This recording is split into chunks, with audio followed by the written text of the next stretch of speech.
All right, good morning, everybody, and welcome to Thrive Talk, where we explore the secrets of living a kick-butt life.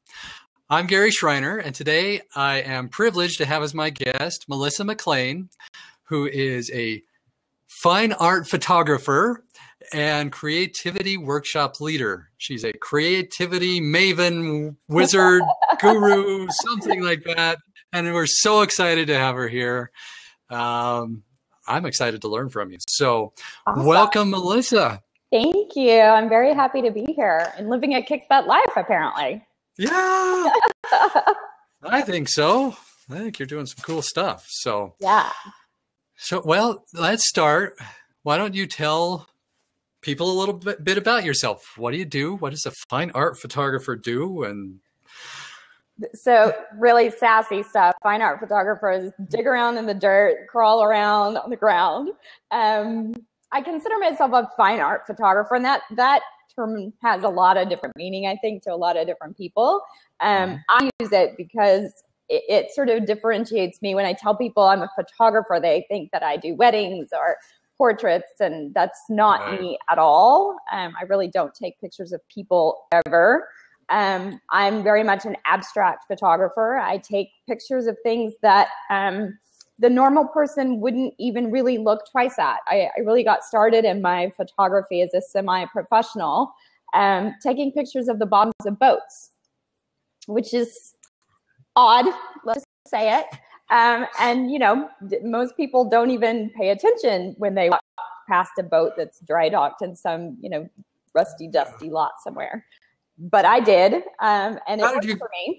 Get into taking pictures of bottoms of boats? You just walked by and were inspired, or essentially, yes, it was a moment. I was in Iceland on a business trip, and my manager boss at the time was really into photography as well, and he had a thing for birds, and I really don't like birds, and so he went over to this pond, frozen area, to photograph some birds, and I wanted as far away from that as possible. So I just went walking through this field, and there was an old boat that was sitting upside down. It was wooden. It had all of this amazing texture and color. There was reds and turquoise and brown, and there was just something about it that caught my eye. And so I went over and I took some pictures of it, and I downloaded them when I got back, and I'm like, wow, that's really cool, because I could see things in the different shades and textures from the boat.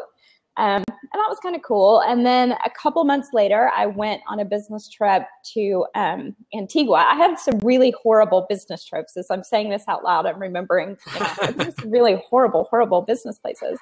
So I was on an island hanging out, extended my work trip, and decided, hey, I'm going to try this same kind of thing on some fiberglass boats. So I went and found an old boatyard and did the same thing. Came out a little bit different, but essentially it's the same concept. It's the colors of the boats that have been painted over the years. And as they go through the water and they, you know, scrape along branches or whatever, that starts to rub some of that paint off, it creates pictures, textures, and there's just something about it to me that grabs me. And sometimes I actually see things in the boat itself, and I'll, you know, zero in on a specific section. And other times I just kind of wing it. And when I download, there's something really special there. So most people would walk by and say, oh, there's an old boat. Yes. Yeah. Right? I walk by and start drooling. There's something amazing in it. Yeah. Yeah. I can't explain it. I don't understand. I don't question it. I just go with it because it works for me. It's one of my happy places. And so, you know, I think when we find our happy place, wherever that is, even if it's the old boatyard, you got to grab it. So that's what I did. And then I've gone from there to taking other abstract photos of different things, water, and even my landscapes and seascapes are on a sort of an abstract level. So yeah, that's me. Okay. So now, if I understand correctly, before you became a fine art photographer, yes, you were in crisis management. I was, yes. So I was, yes.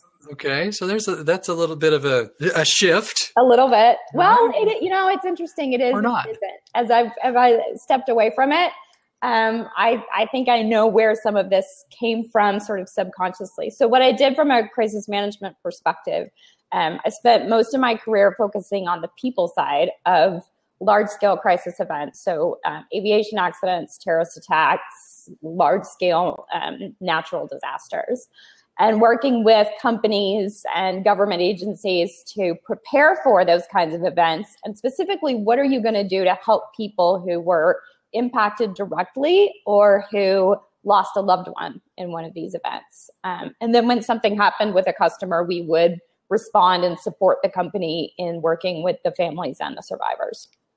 So pretty heavy stuff. Yeah. Pretty heavy stuff. Unfortunately, I've responded to quite a few of those events, several plane crashes across the U.S. and international, 9/11, some terrorist attacks overseas, that kind of thing. So there was a lot of, just some minor stuff. There was a lot of heavy, there's a lot of stress and emotion there.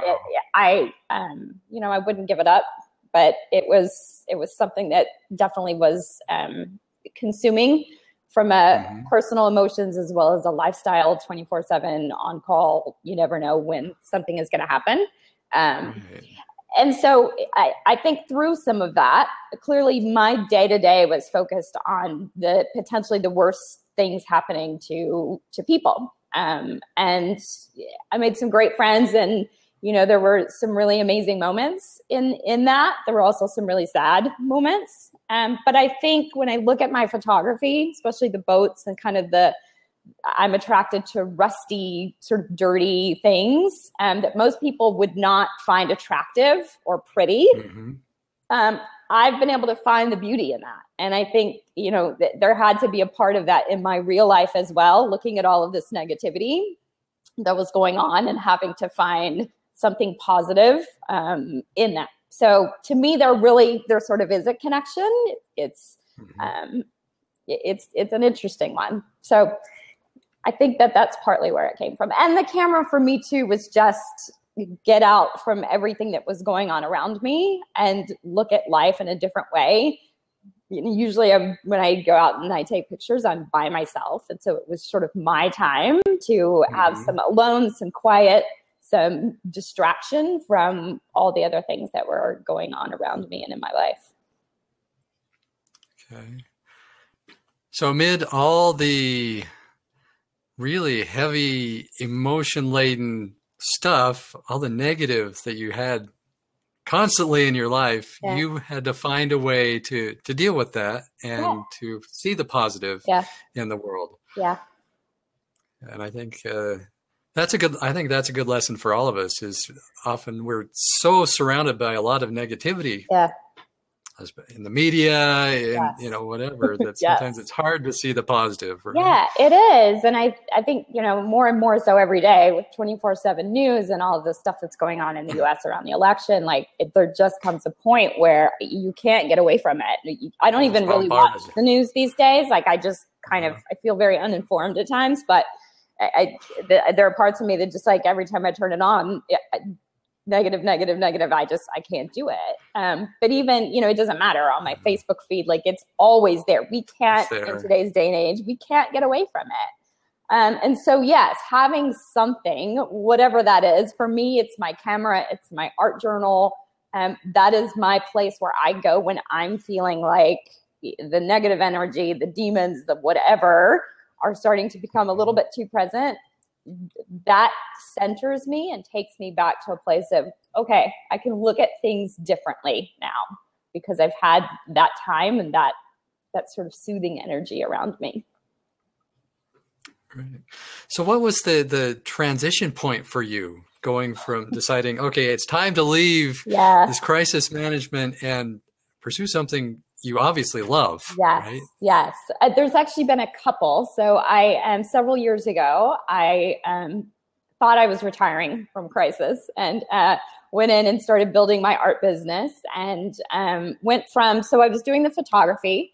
And my goal with the photography really was to have it printed on textiles and to launch a line of home goods. So I have a thing about pillows. didn't understand what the pillow thing was back then, but I kind of get it now. And so I was going through all this process of research and discovery on how to print and how to have, products produced and all of this stuff.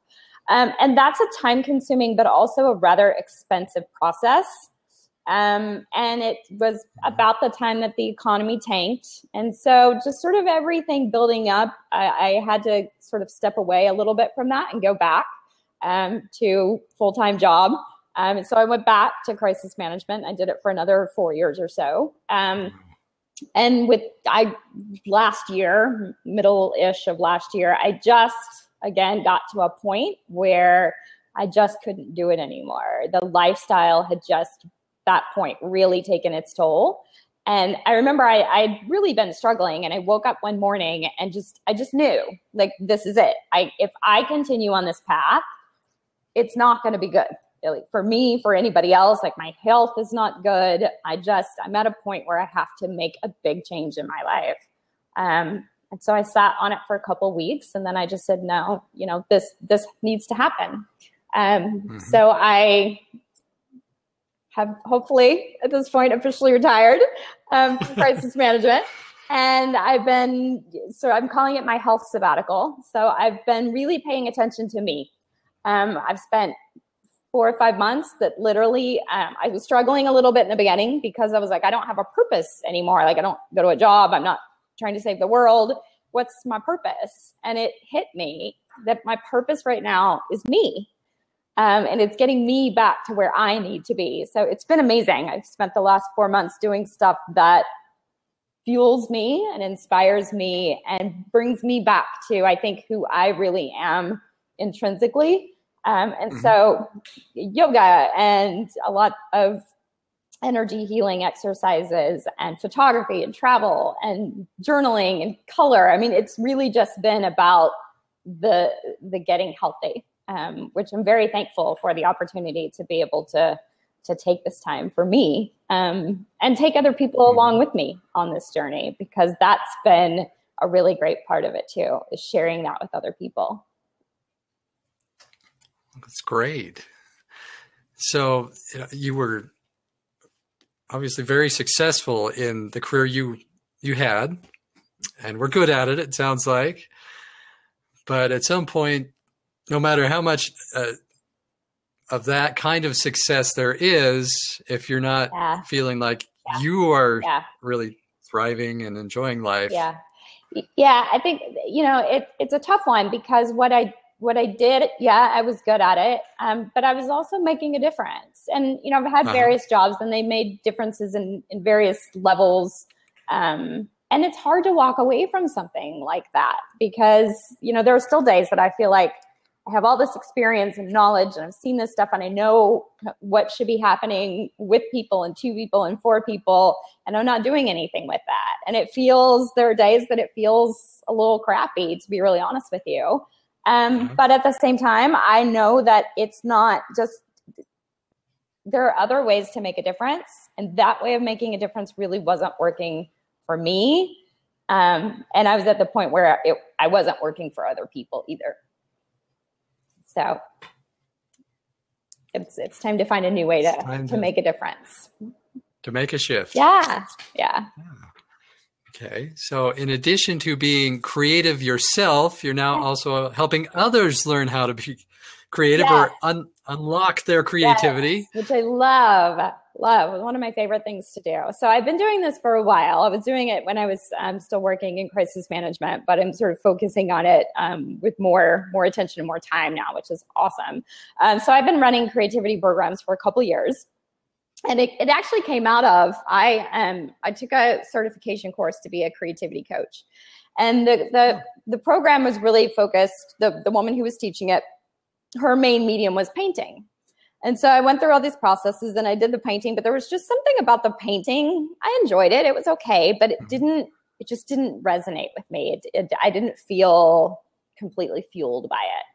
But in the very beginning of the work, we were doodling, and I've never been able to draw. I don't consider myself somebody who can draw and create art in any way other than my camera, honestly. But I learned this really awesome technique that takes the expectation and the judgment out of what it is that you're putting on the paper. And I call it soul drawing, because it's like things just appear. And it's like they didn't come from me. I have no idea how this ended up on this page. When I sat down to draw in my journal, like I didn't know what was going to come out. And so it kind of takes that, I'm going to draw an apple, and then you draw an apple and you don't like your apple because whatever reason, and then you're full of judgment. Well, if you sit down and you don't know what you're going to draw and you don't really care what you're going to draw, then you lose a lot of the judgment around it. I mean, there's still some there, but it's not the same level as what it was if you had an expectation going in.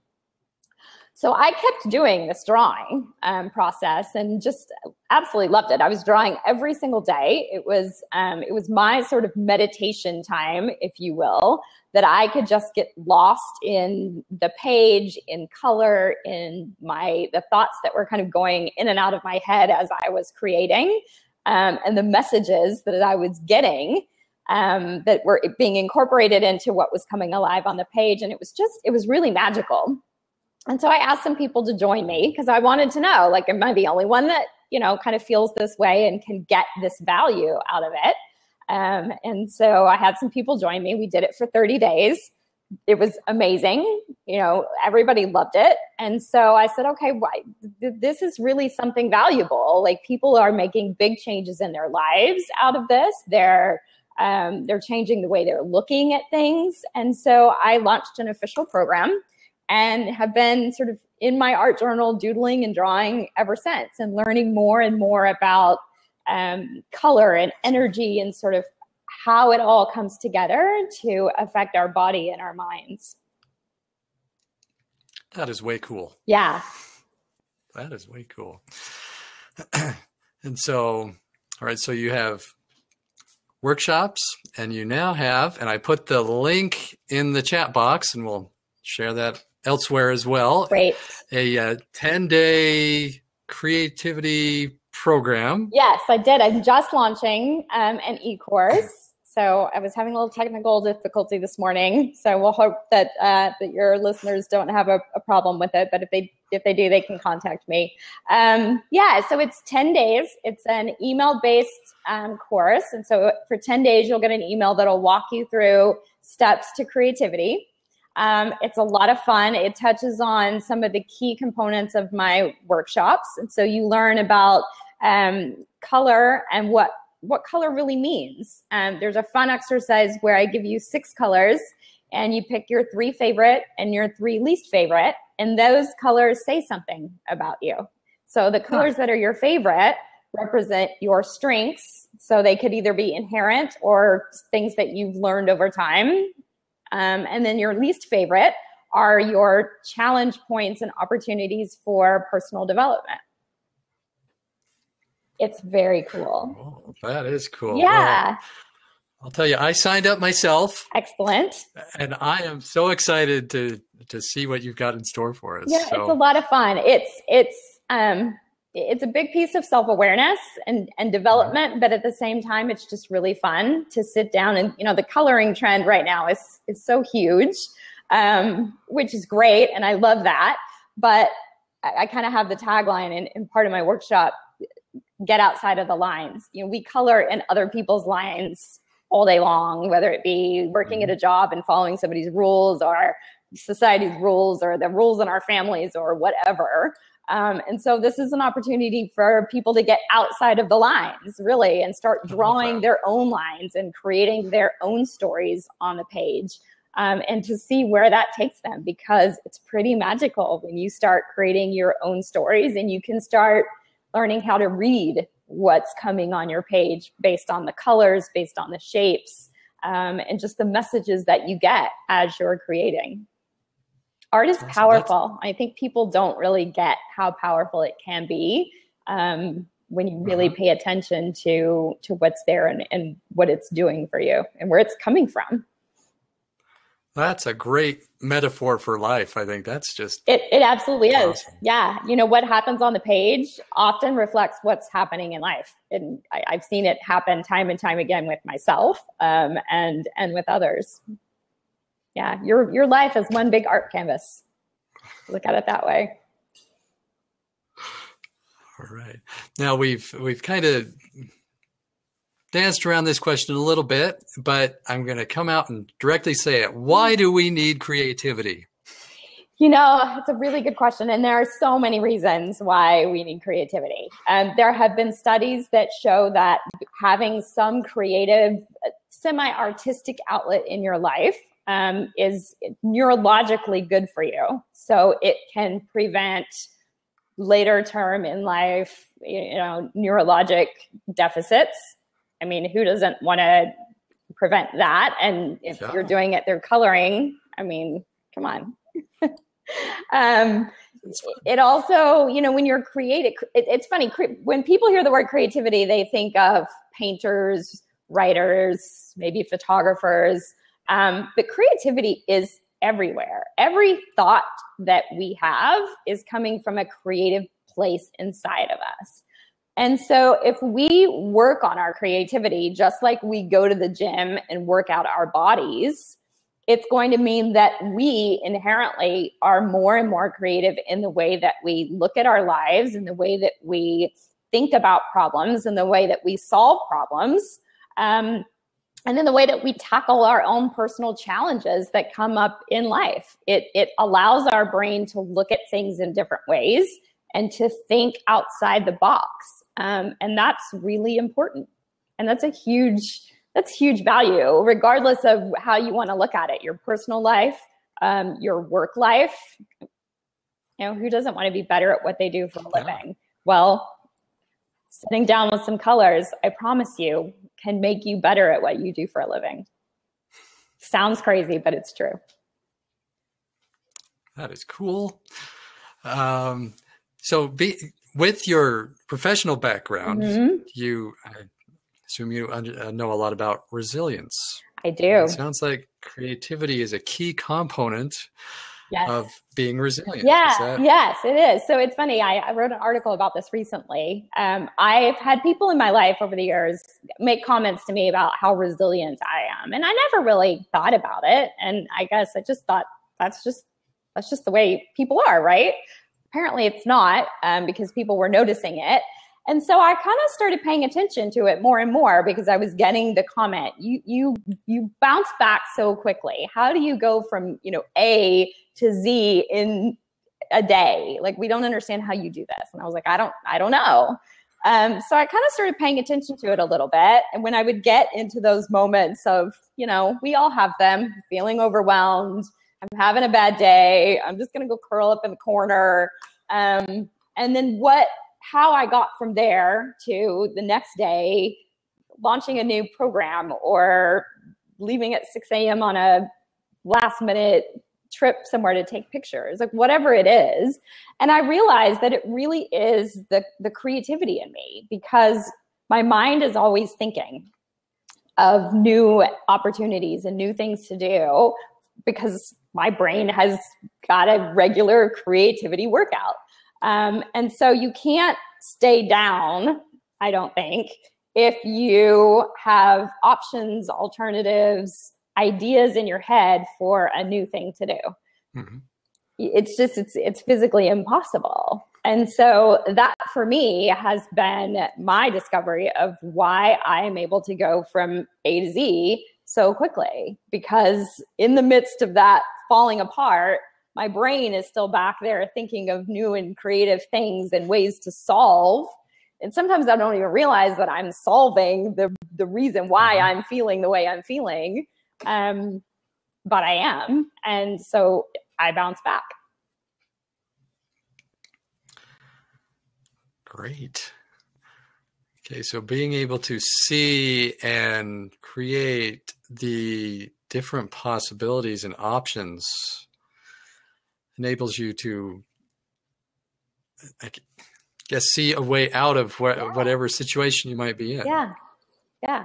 Or if you're not seeing a way out of that particular situation, you may be seeing some other option that distracts you from current situation, at least gets you back onto the road for, getting out of that heap in the corner of the room. I use that as a symbology, clearly.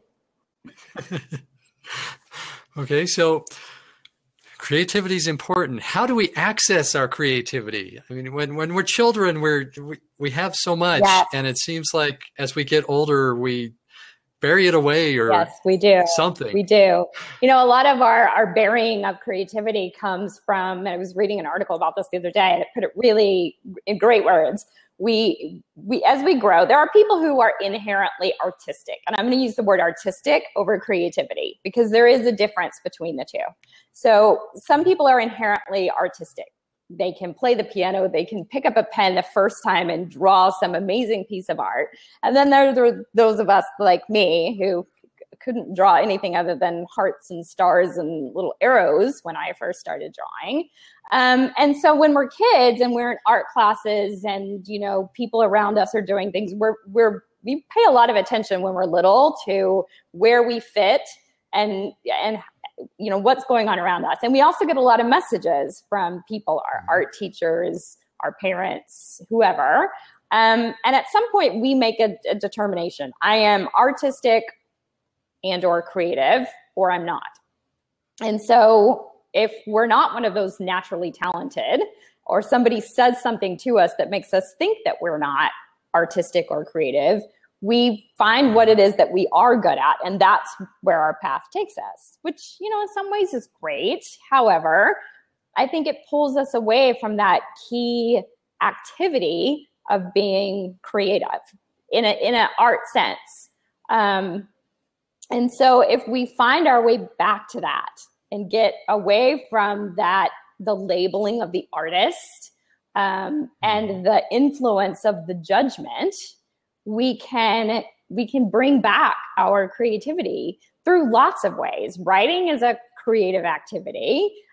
Drawing is a creative activity. Even going out with your iPhone and taking photos is a creative act.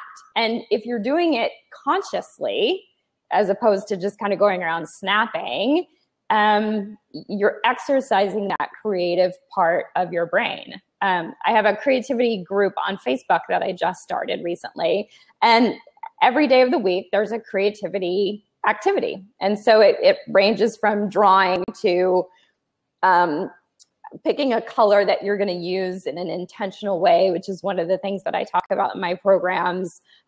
There's a day where I give you something to find, and you find that in your world, take a picture of it and post it. It is looking at things a little bit more intently and finding things and stepping outside of your box. And that, to me, is what creativity is. It's stepping out of the box, seeing things differently, thinking about things differently.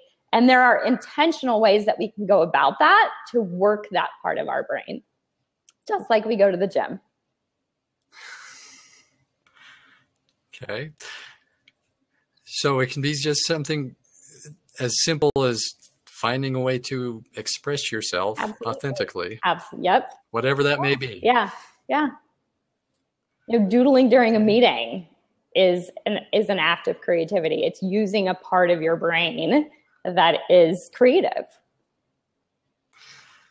Yeah, I once had a coworker who did that all through meetings. She had a pad and she just created the most amazing mosaics of lines and color. Yeah. And I'm like, is she paying attention? But at the same time, she knew everything that was going on. More than most people in that room who were not doodling. Yeah, there has been research that when you are doodling, you're actually opening up more of your brain and you're going to absorb more of what's going on around you.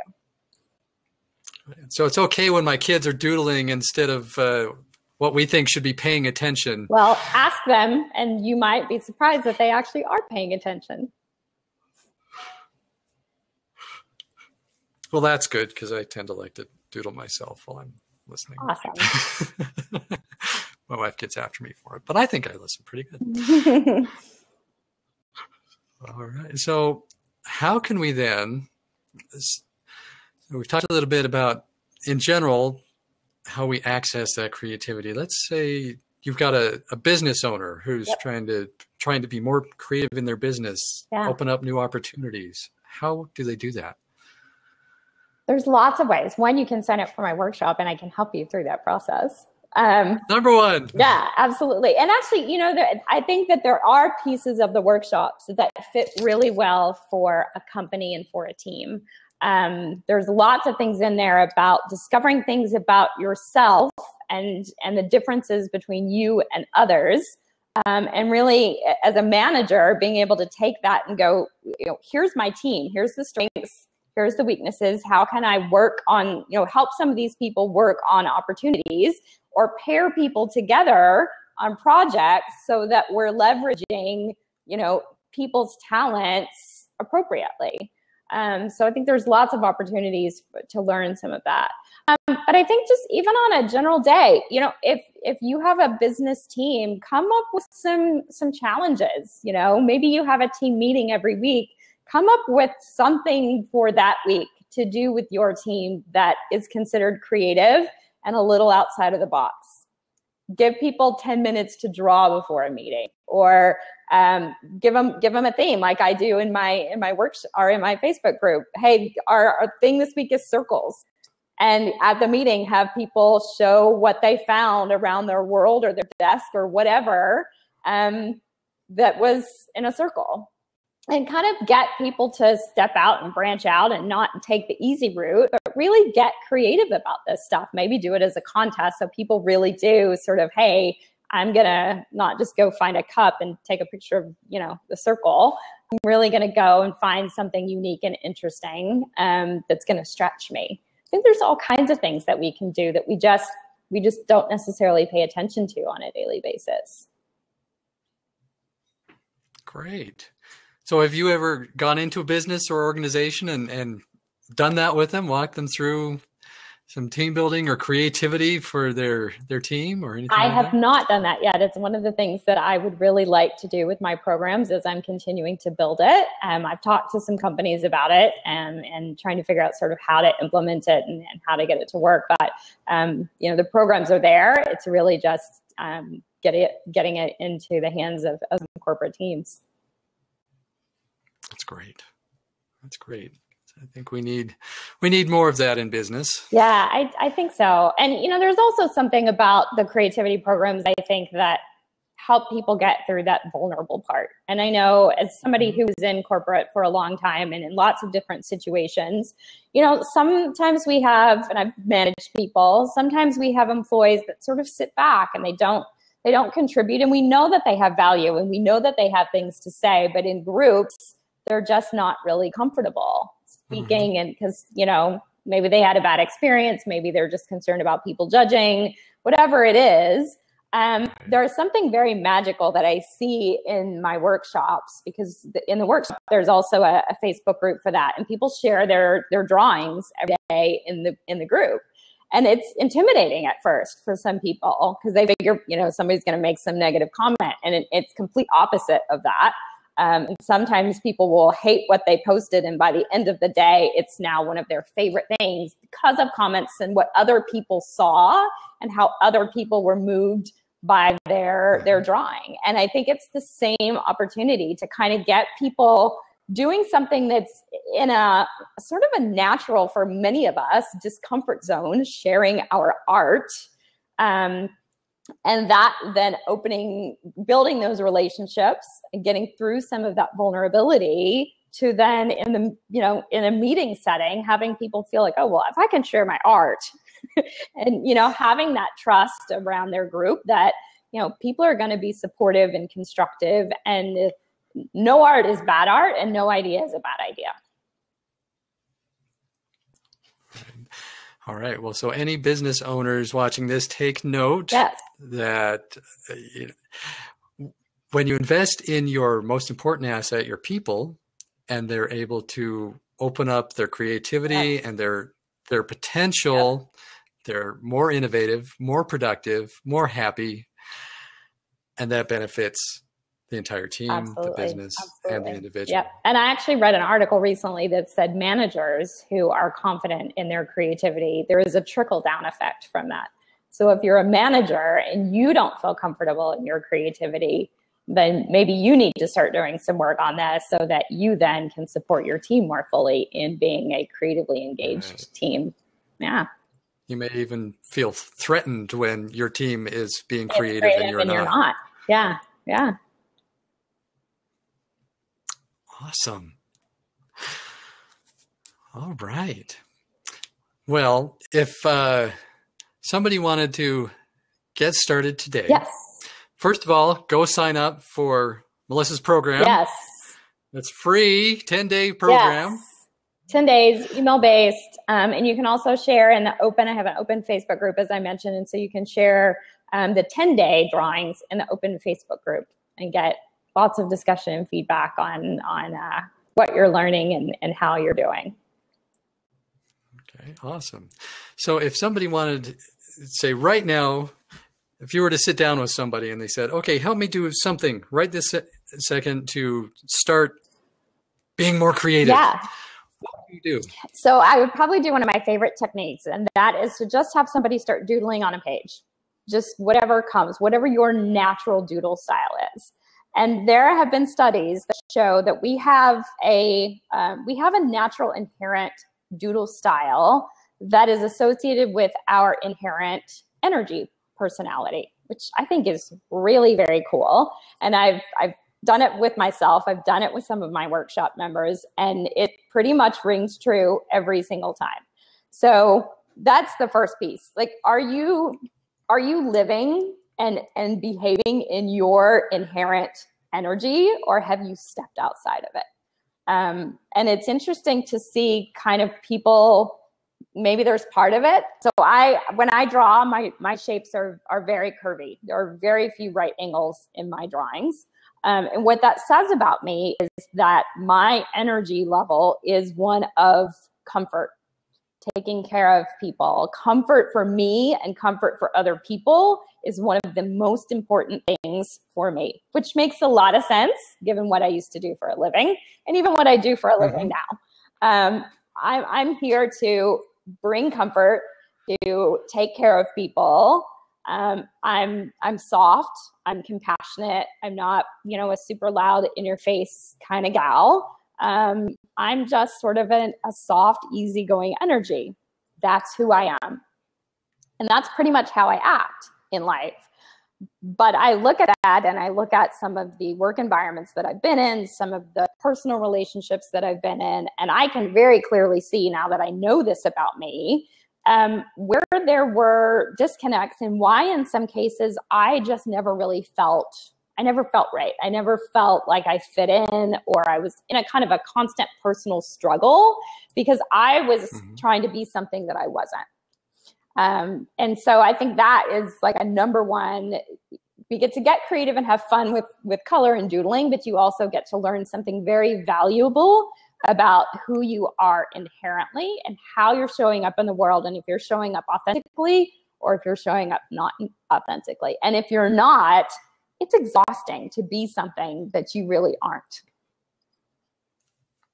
I think we all know that. We've all been in a situation like that before.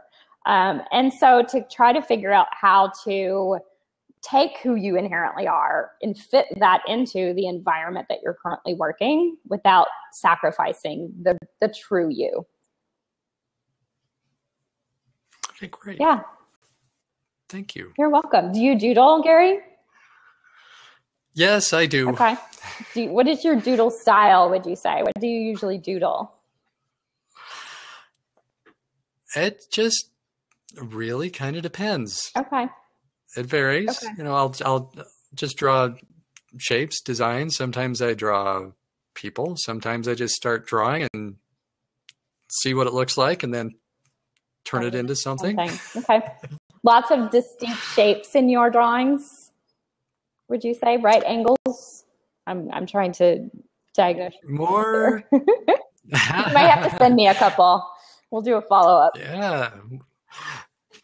Again, it varies. Some days they're very straight lines, sharp angles. Okay. Other times it's very fluid and lots of curves. Okay. And well, it would be interesting for you to kind of pay attention. So the angles is somebody who's sort of very cut and dry. Like, we're going to do this.